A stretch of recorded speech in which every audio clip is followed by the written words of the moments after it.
Good evening, ladies and gentlemen. Welcome here to MIPTV, and probably one of the most important interview sessions of the entire event, because this is really peeling away a peephole into the future. And we are very, very privileged indeed to have with us the President and CEO of Ericsson Worldwide, Hans Vestberg. And before we bring Hans up to the stage, we're just going to roll a video, and so why don't we do that? Let's roll the tape.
Ladies and gentlemen, would you please put your hands together, give a very warm welcome to Hans Vestberg. Thank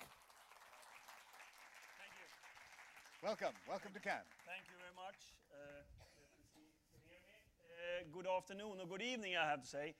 I will spend a couple of minutes talking about why I believe telecommunication is so important to work together with your industry when it comes to IP and content and TV. But think first of all a little bit about this movie that I showed. I mean, 32,000 tweets in 1 minute, 19,000 mobile application downloaded every minute, 24 hours of YouTube every minute, and I guess the only thing I know for sure that those data are outdated as I speak, because they always move. What I'm quite certain about is that roughly 260 babies born in 1 minute. That's a much more predictable than anything else. But those babies being born in this very minute, they are coming to a new landscape for many of us. Many of us started with a fixed phone, TV, PC, and then mobility. These children that will be brought up, they will not understand what is no coverage or not on all the time. And I think that's the next generation that we see and how they will use the networks. Our topic today is the connected creativity. And I think it's for Ericsson and for the telecommunication industry, Cannes has been the host for many, many years when we have met to discuss where the industry is going. But I know also that the media and the content industry has been here for many, many years as well. So I think it's a great partnership to actually discuss what can we do together. I think that actually we are in an inflection point, and I will explain why I believe it's an inflection point in our industry and how important it's going to be. But I wish one thing, and that is that the founder of Ericsson, Lars Magnus Ericsson, he founded Ericsson for 135 years ago.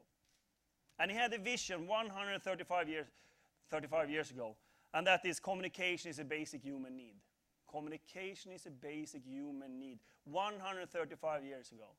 And I guess if he would be here, see how communication is, the importance of it, and how many people are using the different type of technologies, I guess he would be extremely proud. But he is not here, but I think it was very thoughtful of him to look into that. But let me start talking a little bit where I believe we are in this industry. I think we are in an inflection point. We are in the 5th technology revolution. There have been 4 before, everything from industrialization to when steam, coal, and iron came, which finally ended up in railways. Then we saw heavy engineering, doing boats. All these technology revolutions has two phases. And I will explain you where we are and why I think it's so important what we're doing together. In these phases, the first phase, which is in the installation phase, that's when you cover and build out the technology. I would say, in our sense, in our industry, that's the mobility and the coverage and the communication that we've done the last 25 years. The next 25 years, it's a deployment phase. That's when you start using that technology in another way. You start actually to invent things on top of it. And just think about that whole the telecommunication had one service from the beginning. That was voice. That was the only thing actually that was created for us. Today, we know that many industries, many markets have actually passed that inflection point and doing so much more than only voice. And that's why we believe that we are in the fifth technology revolution, starting some 20 years ago, where the ICT sector were in installation phase, and now we're in deployment phase. And that is an information age where actually everything are out of information, but we need to seek for it much better. We call that second phase the networked society. The networked society is where anything that benefits from being connected will be connected. It will impact consumers, us in this room, how we use the technology over time. It will definitely impact on enterprises. It will impact on institutions, governments, because they're going to use this technology in a totally different way than we thought about. Just if we put ourselves quite high up and think about a couple of the most challenging issues on Earth today: healthcare, education, CO2 emission. I believe in 10 to 15 years, a lot of those challenges can partly be addressed by the technology that I'm speaking about. Just think about remote education, remote medicine.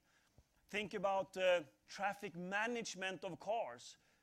Connect all the cars in the world, and you actually can start steering them by having mobility and broadband. And suddenly, you can actually both avoid accidents, but more important, you can also avoid CO2 emission because you can steer the traffic.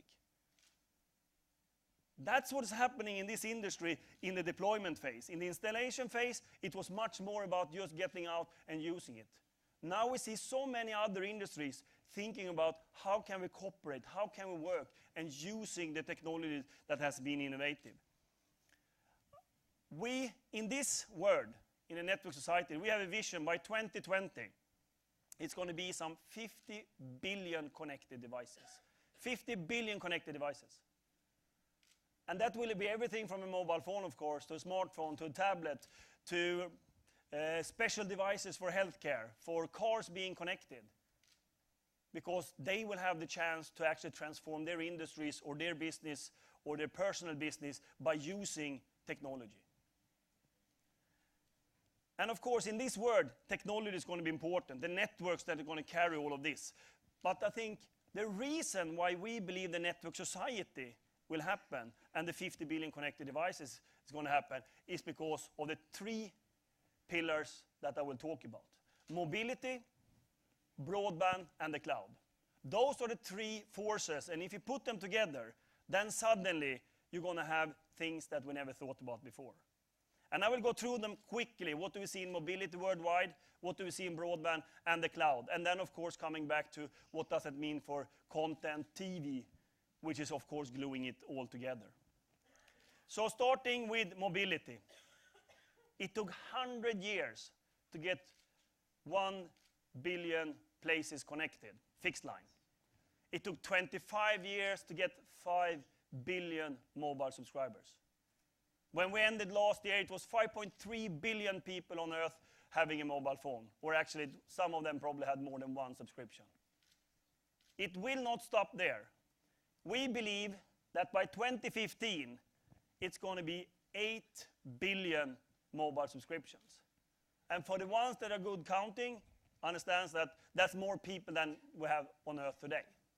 So people will have dual subscriptions. But we're not counting any machine to machine that's going to be connected to mobility. We see clearly a time shift to mobile.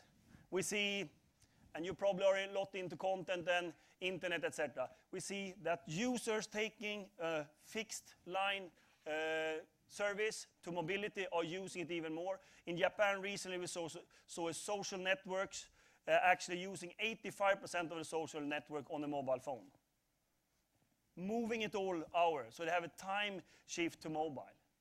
So the innovation is still quite high on the mobility, and just imagine that how many people actually get the first access to internet and the first access to communication is going to be mobile phone. It's not going to be anything different. And of course they're going to innovate because they're going to be part of a society. They're going to be part of something, which is just enormous. We made a study. We do a lot of consumer surveys, not only for mobility and fixed, but also for TV. One of the last we did with our consumer lab was to check what are people doing with the smartphones. And that's a great opportunity for you, because 25%, 27% of the time, they're calling on the smartphone. 3/4, they're doing something different with the smartphone. Of course, searching for information, connecting, and using content. That's how we see it. And we all know, if we actually think about how many smartphones are there out in the world today, if you define smartphone a little bit narrow, and actually phones that actually goes from Android-based or Apple-based operating system, it's not much more than 200-300 million smartphones out in the world yet. But it's 5.3 billion mobile subscriptions, and it will go up. And the only thing we know in our industry is the cost is coming down with scale. And that's where we can penetrate further out. So that means that we will have so much more smartphones, and they are coming down in price, and they will penetrate much further out. And people will, of course, use them much more for things that are not only voice. Again, coming back to what I said before, connectivity will, of course, in the first phase be voice, but we see in the second phase it's going to be something different. And that's why I believe we are in an inflection point where people, societies, enterprises will use this very differently. So let me take the second one, broadband. Broadband is, for our industry, the biggest growth driver. Today, worldwide, roughly 1 billion people have broadband. 600 million of those have mobile broadband, 400 million then fixed broadband. If we extrapolate up to 2016, it's going to be 5 billion people having mobile broadband. Still works the phone. 5 billion mobile broadband users. And I think that is a very important data, because basically 90% of the Earth population will have mobile coverage by 2015, or maybe even more. Today it's 85%. But 5 billion people having the possibility to access information anywhere at any time, compared to what we have today, will of course change totally the uses of internet, and the totally changing and transforming different type of industries. For example, we see already now in Korea that people, for obvious reasons, are taking the smartphones and looking at TV. They are taking all the video content to the mobile, and that's how they consume the way when they go to work. At the same time, we see in Africa fishermen that gets the phone for the first time actually start creating their businesses around it. We actually deployed, I have to tell that story, we deployed a radio base stations close to the shore in South Africa. And there was no people at all living there. And suddenly the traffic was just filled in that radio base station. And we didn't understand why, so we added up more. Again, the day after, it was just filled again. And around 10 o'clock, it was just totally used, the whole capacity. So we tried to understand what happened. And what happened was actually that for many years, the fishermen was 1 kilometer out in the water. And when they've been fishing in the morning, they went into all the ports to try to sell all the fishes they have caught. And of course, after 2, if they didn't have a good price, they sold it in the 3rd. But they transformed their business by sitting out 1 kilometer out and actually doing business there and checking with all the ports which is the best price. They changed the whole game of how they did business by only having a mobile phone.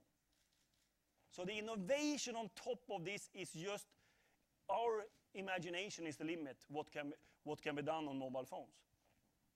That's a little bit of broadband. The third pillar, which of course is the cloud. The cloud is doing one thing, which is extremely important. That is, bring down the cost and raise the accessibility for people, because you can have applications much cheaper in the network. And that is one way, of course, to bring out, for example, education, but not only education. It can be any type of content to those 5 billion people that will have mobile broadband by having an application in the cloud. And here you need to think about the possibilities, but also how we work together with these industries. When we thought about that, about the experience then being extremely important on the mobility and the mobile broadband, we partner up with a company that you might know quite well, which is Akamai. So together with Akamai, we have decided or defined a solution to bring the same experience from the fixed broadband to the mobile broadband. So you can have quality of experience and quality of services on the mobility, regardless of device. And again, my limitation is, of course, the devices that I know about today. But just imagine in 10 years when you bring out different type of applications. And actually try to create a true mobile internet that we talked about for 10 years ago. That's what we're trying to do today. And interesting to see is, of course, when I talked to David Kenny, the president of Akamai, is that it's 2 times more business-to-business and governmental application now that is built up to be used in the networks. That means that we see transformation for logistic companies, for power companies, as I talked about, automotive companies, using mobility, broadband, and the cloud to transform their businesses. And of course, finally, it's all about content and seeing that you can do it. But just imagine with that mobility, that broadband, and possibility to have cloud services will bring the accessibility much closer to anyone. And then together with that, we're trying to do the experience as good as it is on the fixed broadband. And that we're doing together with Akamai. So what is going to be in the network? I think you already know it. It's going to be video. 90% of the traffic on the internet is going to be video from a capacity point of view. And we believe that in 5 years it's going to be more HD than SD in the networks. So of course, that is a new complexity. One thing that we have researched and looked a lot at is that all the consumer electronics coming out, we believe that in the next 5 years, probably up to 2/3 of all the consumer electronics devices coming out will have some sort of connectivity. All. They can connect as well. Because all different consumer appliances are thinking, how can I connect? How can I use it? Everything from printers to of course, healthcare devices, tablets, etc. So of course, it's going to be a totally different game in 5 years from now, how you use the network. And again, the only thing I'm sure about, my fantasy or my imagination, is the limitation of what really can be used and how it will be done. Again, think about the pillars. The mobility, probably 90% of the Earth population will have mobile coverage, 5 billion people having mobile broadband, and then cloud services, which can be created anywhere where you are. You don't need to be in Silicon Valley or somewhere else. You can actually do it wherever you are, wherever you have content. I actually were in the Abu Dhabi Media Summit for a couple of weeks ago and talked to the famous producer, James Cameron. And he talked a lot about 3D and HD changing his working life and how the complexity has to be handled in order to deliver that. And I think that more and more are seeing that complexity. But that complexity will, of course, bring a lot of efficiencies and possibilities as well. So talking about 3D, you know that better than us. But we are, as a company, very committed in being part of 3D. We are actually delivering ESPN, all 3D technology for ESPN. We are also being the leader on HDTV worldwide. We acquired Tandberg Television for a couple of years ago, which is today is Ericsson Television. And you all know all about the time shifting on TV, but not only that, the place shifting happening on TV. So 3D will be a very important piece of the networks in the future. And interesting is that we have done consumer surveys on TV as well. And the good news, or the news is that still 93% they believe that consuming TV should be on scheduled broadcasting, which is fairly similar that we have seen before. But what is the good news is that they are prepared to do time shifting. Up to 62% of the consumers are prepared to do time shifting on top of that, meaning they are adding to the cake the time they are spending on TV, information, and video. And that survey we did in all major companies in Western Europe and in North America with subscribers. And we do that regularly with consumers. So we look, how will that impact? And why are we doing that in Ericsson? We need to understand the networks, of course, because finally we are delivering networks to operators or broadcasters that finally will use content on top of that. Then you need to understand how will they be used in the future and be proof for quality, for everything like that. So I guess in this network society, the opportunity is just getting bigger for all of us, and definitely for you, because finally TV will continue to be extremely important, and not only that, content, of course.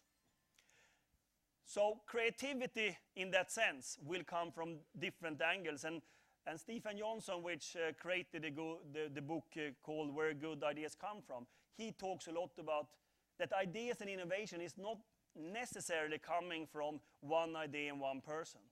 It's coming much more from different type of collaboration, from different type of people. And I think that's exactly what I'm trying to say, that in this second phase of this fifth technology revolution, which is mobility, broadband, and all of that, it's not going to be only vendors of telecom equipment like Ericsson together with the operators that's going to create it. It's going to be a lot of other industries together in order to get that efficiency and get the usage out there. And it's going to be much more personalized and bring it out. One thing, for example, that we did from a consumer survey, we worked with a lot of consumers asking what do you need to have and how do you want to use IPTV. One solution that we came up with was an IPTV remote, for example, where you basically have your scheduled broadcasting, you have your IPTV, video on demand, over-the-top internet on one tablet. And that could be any tablet with application. And then you can have a second source looking what is on the time all the time, and then you bring it up to the big screen. And maybe, I think I maybe might have it here. Yes, I have it here. So this can be run on anything. This is an IPTV remote. And basically you have all the channels running at the same time here. And then you can just click and choose which is going to be on the big screen. And then you can sort of pre-screen it. That was based on a consumer survey, how they believe they're going to use IPTV. They want a live scheduled broadcasting. At the same time, they want all the options to video on demand and time shifting. And they want one device. And as I said, this is an Android application. It could be run on any type of device. It's not necessarily a tablet. It could be anything else as well. That's how we need to think in the future. How will a consumer consume that type of technology? Thank you, Dwight. And where will we come from? And finally, and I think that for us, this is basically coming back to the importance of the networks. And the networks is, of course, something that we build upon. And let me see, yes. And for us, when we think about the data explosion in networks, mobile fixed, we believe that it's going to be 50 times more data than voice in the networks the next 5 years. We're going to see 25 times growth of data in the networks the next 5 years. And then we need to build networks that actually can be smart, scalable, and give superior performance. Because everything I've talked about so far, of course, need to be in the networks and being possible to actually happen in networks. Because finally, if the consumer doesn't get the good experience, or if the enterprise doesn't get the good experience, or the institution is not getting a good experience, they will not use it later on. We are spending some $4.5 billion a year in research and development in order to build these networks. And that's why it's so important for me and for our industry to work with all other industries that are going to use this technology in the second phase of this. And the media industry, of course, you have been early out and using all these new type of technologies. But I think that still our imagination is probably what is limiting us, what can happen with content and media.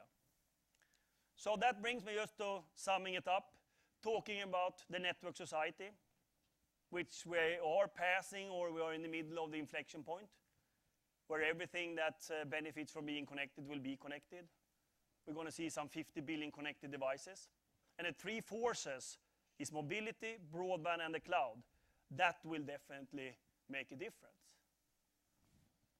And while I've been speaking here for some 20 minutes, it has been 5,000 babies born. And I guess 10, 15 years from now, they will think about how to use this network in a totally different way than we are thinking about here.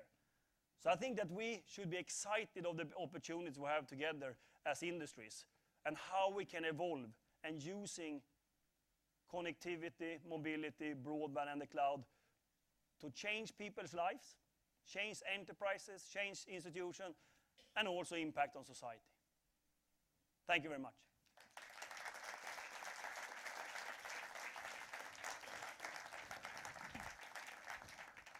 Hans, thank you very much. Really intriguing to hear the future, 50 billion devices. It seems almost incomprehensible, but true. You know, Hans, one of the world's greatest authorities on consumer usage of mobile phones and mobile use is the Hong Kong-based Tommy Ahonen, very well-known commentator on mobile usage. And he pointed out earlier today when he was giving a talk that this is actually the 10th anniversary, right this week actually, of the first TV mobile voting. Happened in the spring of 2001, so 10 years. And SMS voting is now a $3 billion a year business. So one of the questions I wanted to ask you was this. Most of the attendees that come to MIPTV are program makers, program creators, working for television or working in the film business. And I was seeing that Informa Telecoms brought out a report saying that by 2015, that's in just 3.5 years' time, HD TV will surpass regular TV.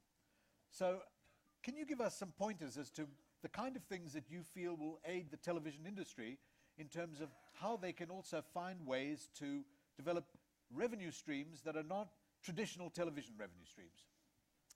And I think that when you talk about the television industry, it's of course very clear that there are going to be different channels for the content, and everything from scheduled broadcasting to over-the-top services to mobile phone and to internet TV and all of that.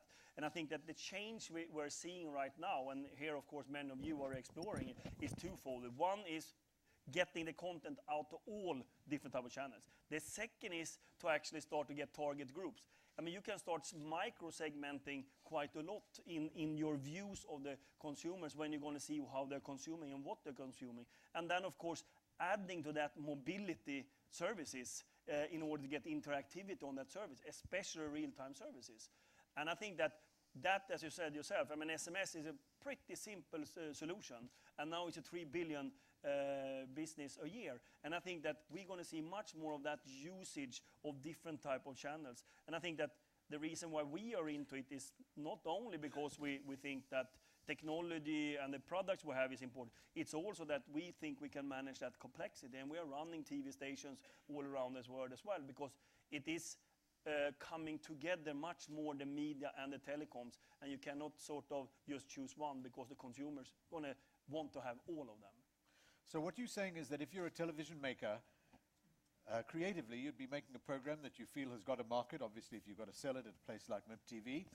But ideally, what you should be looking at as a TV maker, a TV producer, is bringing in these other elements of mobile technology of the kind that Ericsson have been pioneering over the years. And in fact, you have a consumer lab where you are testing out some of these elements. Are you looking at the TV business relative to that in your consumer lab? Absolutely. As I said, I mean, our consumer lab is doing, has been around for 20 years, I guess 15, 20 years. We're doing equally many surveys on TV viewers as we're doing mobile users. Because again, we believe it will all come together.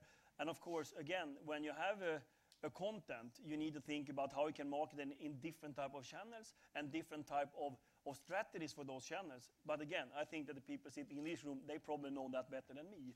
But that's what we see, that you can have an aftermarket on a certain channel, and you can have the first market on one channel, and then you start working it so you can get a much longer tail of the content. And again, remember, 5 billion people 2015 having broadband. That means that anyone can consume internet in 5 years. And that's open up wherever you have content, you have no limitation on borders. So effectively, you'd also be looking at colloquial content for specific markets. Let's say you're in Brazil, the run-up to the World Cup. Clearly, Brazil has got a particular taste in television, the telenovela, a very important format in Brazil. Absolutely. But you saying that there are going to be a host of new additional elements that can be brought into television production that would enhance the TV making. Yes, definitely, because the content can be given in so many different type of channels. And again, the traditional ones we know, but the new ones are, of course, the only thing we know is all the smartphones and the tablets. But there will be even more, because the innovation on top of the networks and what type of device you can do. I mean, just think about this. I mean, a chipset with GSM and GPRS, some data functionality, is today costing $5. That means that you can probably put it in to a lamp up here so it communicates when you come in order to put it on or off. That is where the business case is coming. And of course, if you have a 3G enabled, it's probably 5-10 times more costly. The only reason why it's more costly is the scale. So when we get the scale, it will come down in prices, and then you're going to get business case on things that you never thought about. So, looking at the kind of global services that would enhance television, you've got a global services teams. You have 45,000 people around the world that are basically looking at the development of these global services. That's a tremendous number of people. And basically what you're looking at is integration, managed services, and managing complexity, because complex it certainly is. Yeah. But clearly, there is now an opportunity for TV makers to have an additional number of revenue streams. For example, MMS, which is obviously not just text, but pictures, film, video, and so forth. Are you seeing a big growth in that? Because that could be another area for program makers and producers to focus on as an additional product that's almost like a sub-product of your TV show itself. Interesting, of course, the MMS that we thought was the killer application with 3G in 2002 and 3, I mean, didn't fly. But it's very different in different markets to other markets. I mean, we can take market in North America, for example. They're using MMS a lot. Much more than European market. So it's also more about the experience that they have created from the beginning. And it comes back to what I said in the beginning. If the experience was bad from the beginning, it's hard to actually get the consumer to like the experience the second time. And I think that for many people, the MMS experience in the first instance, for example, in Europe, that wasn't that great. And then but still, it's picking up all the time. We see more and more video streaming, peer-to-peer on the mobility. But of course, it comes with the smartphones. Quite a lot of them are smartphones. So Hans, I want to speak to you about VOD. Obviously an important issue for program makers and TV producers and film producers. Ericsson, for many years, have been working together with some of the big cable companies, Comcast, Time Warner, Canal Plus, Sky B, BBC. Give us some kind of idea as to how mobile is also going to touch into the world of VOD. I think the VOD, of course, we have products in that arena quite a lot, and being the number one, basically, in the cable industry on VOD and the video on demand. We see the similar pattern there, that video on demand, of course, you're probably never going to consume a movie or something on the mobile phone. I don't think so, because the experience is not going to be good enough. But again, if you think about the tablets coming, which if we've been sitting here 3 years ago, I guess that nobody have thought about the tablet actually coming out. Oh, there were 100 manufacturers of tablets at the Consumer Electronics Show in Las Vegas in January. That's a lot of manufacturers. So, of course, then you think about, yes, people will start consuming VOD on tablets, which is mobility as well, which we didn't think was the case. So, and as you rightfully said, at CES in the beginning of this year, which was almost 100 new tablets announced with 3G capabilities that's going to be launched during the year. So, again, it comes back. All consumer electronics coming out, starting to get connectivity. And that, of course, is an opportunity for any content and media person, because finally it will be communicating. So there's been a lot of talk about 3D. Jeffrey Katzenberg obviously creating some big hits with DreamWorks. But more particularly, the whole notion of, for example, Sony and their intelligent TV and 3D TV. But the truth is, smaller devices like the mobile phone, it's easier from a technology and a complexity standpoint to have 3D without the glasses. Yeah. So is this another area that Ericsson are looking at? I think the size of the screen defines quite a lot of the complexity. And that also goes for mobility. A small screen is easier from capacity. The bigger screen it is, it's more difficult to handle from a capacity point of view. So that's true. But still, of course, I think that with any technology, and we have seen in our industry, is that you sort of overestimate what will happen in 2 to 3 years. And you underestimate what's going to happen in 5 years or 10 years. I mean, I always reflect back, as I can do on 3D. I mean, mobile internet was basically here and done deal 2003. But now it's actually happening. Now it's happening with smartphone. Now we're using the mobile networks for something else than voice.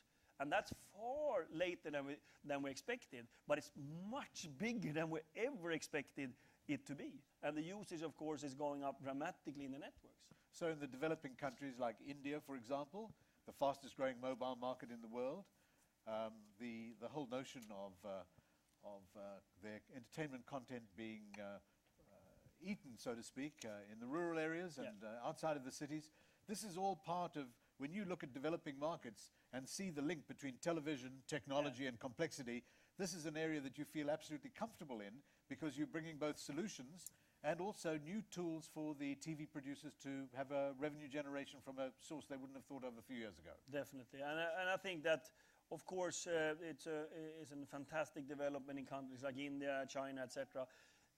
I would say we're coming to a phase of this industry where there are more similarities between urban area and rural areas wherever you are. We have the same challenges of urban areas regardless of where you are in the world today. It's a lot of consumers, more and more people moving to the cities, and they are using more and more data. The rural areas, wherever you are, have the same challenges to get the coverage, and as soon as they get the coverage, the innovation is just amazing.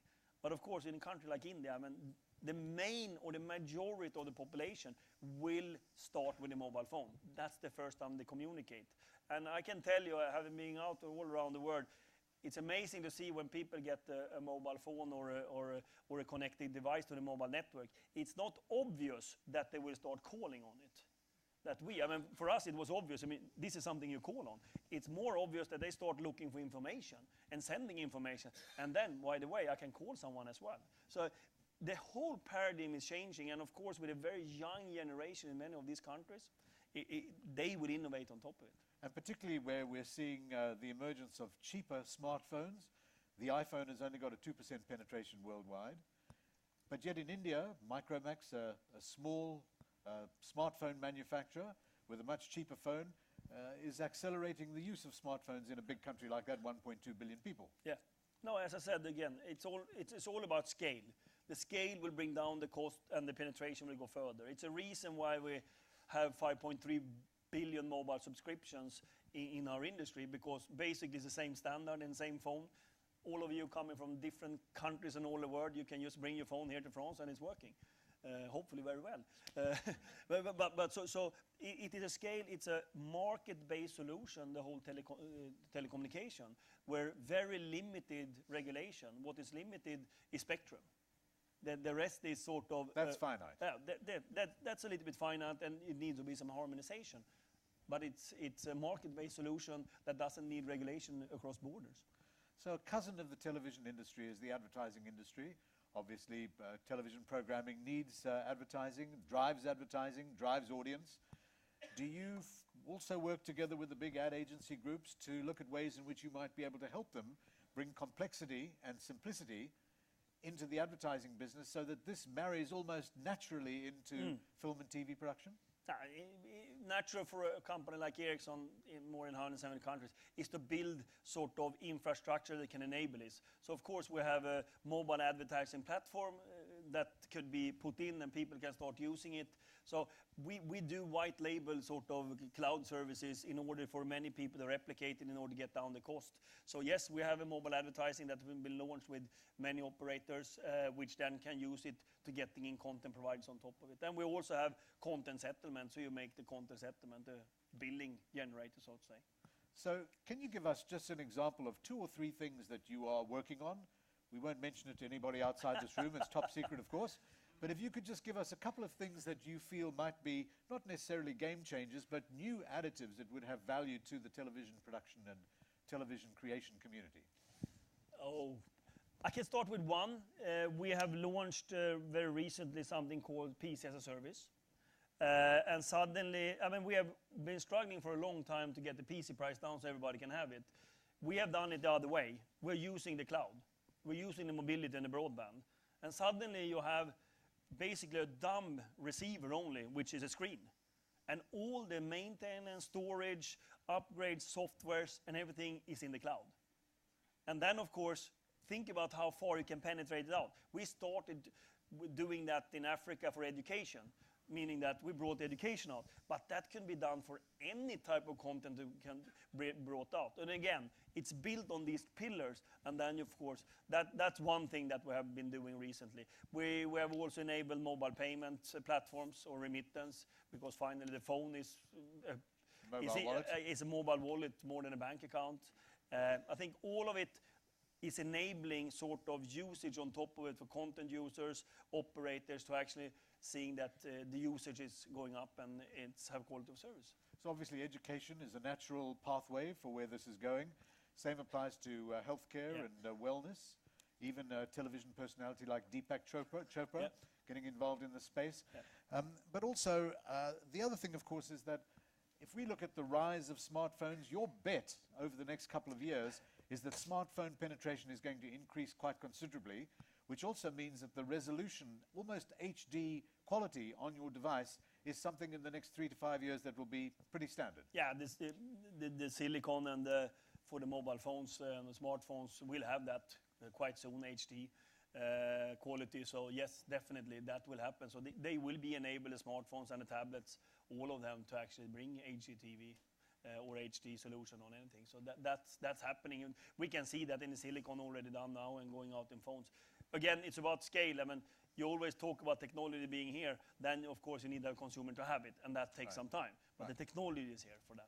One of the things we didn't speak about, which is an important subject for television, is television sports. And clearly there's an alliance between mobile and TV sport, just simply because people love statistics, people love their team support and so forth. This clearly, you're looking at all of these areas, so it's not a particular form of fictionalized television. It goes right across natural history, sports, all of the various subjects that make up the palette of television. Yeah, and I think that again it comes back to, as we see in the mobile industry, for the TV industry, micro-segmenting. I mean, because if you have the content, it's going to be a micro-segment that is very interested in it and purchasing it, but it might be a channel that is not the Liga A in Italy that is going to be broadcasted on the scheduled time, because that everybody wants. But it could be a small sport like curling or whatever, where you have a footprint in Europe of interested people, but the only way you push it out as a content could be on the mobile phone instead. And they are prepared to pay for it. And again, it's about knowing the subscribers. And think also about the difference of going mobile. I mean, we have done studies that basically 70% of the internet usage on a smartphone is going through an app. It's not going through the search engine. And then you think, if you own that app, of course you can create the connectivity directly with your subscriber, which has not been the case before, because on the mobile phone it's not equally easy to start and searching and then go somewhere. But then you have your app. That's how you create your way of doing it. And that, of course, will change the world as well, as there's going to be 4 or 5 times more people using mobility for the access to internet than fixed. Well, I saw you used in one of your slides a picture of Angry Birds, this team from Helsinki that have created this phenomenon, Angry Birds. And if you think about it, 17 guys in a little room in Helsinki, it does still require great creativity, because the best television comes from great television writers, television visioneers. This is something that could work hand in hand with yourselves. Would you see, for example, in your consumer lab, working with the creative community and finding ways in which they can also get good accounting from both TV networks and phone companies to make sure that they get their royalty income effectively and quickly? Yeah. Now, I think that from an innovating point of view, you're right. I mean, it might, as I said before, I mean, innovation has been very sort of concentrated. I guess in my world, with the network society, that doesn't need to be concentrated anymore, because anybody can innovate on top of the networks and actually do new content that can be used, which of course we're already seeing, no doubt about that. And of course, the important is, of course, both for royalty and content, is of course that you have certain technology that can control the DRM and all of that. And I think that that's partly what we're doing with the technology, that you can control that. And I think that that's extremely important, because finally it's going to be people doing the content. And if you just think about the application, I got the questions before, I mean, how do you see all these content developers actually having zero for the application? And I said that maybe in the future somebody will even send money with the application to use it. Right. Because the reason is that you're going to establish a link with the consumer that you never had before. You can see a retail company actually saying, if you use my app, actually you get a discount or something. Right. Because you're going to create a connection that we didn't see before. That's right. Foursquare, 600 million check-ins just in the last 6 months, an amazing number. Yeah. And as we wrap up and come up to the final question, something I thought would be appropriate to focus on is social media, big deal, Facebook. Yeah. It's changing things, but clearly the next stage of social media really owes its evolution, or will certainly own a large part of its evolution, to interaction with mobile. Yeah. What are you doing in that space? I think that what we see, what we try to do with our customers, the operators, of course, creating possibilities for using different type of, and again, it's about micro-segmenting. I mean, I usually say that, I mean, if we would go to Indonesia, which is one of the Facebook's richest usage countries. 200 million people. Absolutely. So they are, of course, using on the mobile phone. I mean, then you need to enable a service for it. So there we see services like mobile broadband, $1 a day or $1 Wow. for one meg or something, Facebook only. Right. Because you have segmented the market that's only what they need. They don't need something else. So I think that definitely we see that, but then you need to be very certain that you have a technology that can detect that and give that service and give that data to the user. And that we have developed. I mean, as I said, I mean, we're pushing in some $4.5 billion in developing technology that can actually cater and support that. Hans, this has been fascinating. We could go on for a long time talking about all of these areas, and I'm sure there are people in the audience here that have questions for you, that would like to find out how your technology can help make them better TV producers. Ladies and gentlemen, Hans Vestberg, please give him a very warm round of applause. Thank you. Thank you, Hans. Thank you. Great to see you. Well, that wraps up all we have for this evening here in this particular session. Thank you for coming. We hope you have a successful MIPTV here this week. Make sure that you sell your programs for a lot of money so that you can then go to Sweden and talk to Hans about him helping you make even more from your mobile implementation. Thank you very much. Thank you.